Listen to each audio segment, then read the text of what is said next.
Hey everyone, ready to publish your website with Framer? After designing your site, publishing makes it accessible to anyone on the internet. Framer makes this process simple, whether you're using a free Framer subdomain or a custom domain on an eligible plan.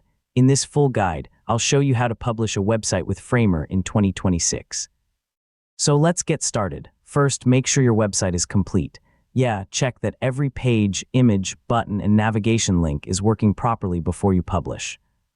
Next, click the preview button to see exactly how visitors will experience your website. Test the layout on desktop, tablet, and mobile views to ensure everything looks correct. When you're satisfied with your website, click the Publish button. Framer will prepare your website and guide you through the publishing process.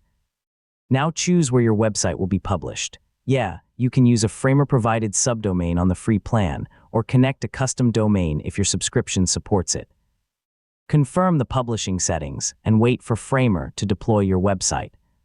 Once the process finishes, open your live website and verify that every page, image, and interactive element works correctly.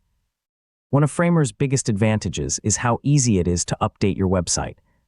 Simply edit your project, publish again, and your latest changes will be reflected on your live site. Before sharing your website, double-check spelling, optimize your images for faster loading, test your forms and links, and review the site on multiple devices. These final checks help create a better experience for your visitors, and that's how to publish a website with Framer in 2026. Whether you're launching a portfolio, business website, landing page, or personal project, Framer makes publishing fast and beginner-friendly. Thanks for watching, and I'll see you in the next tutorial.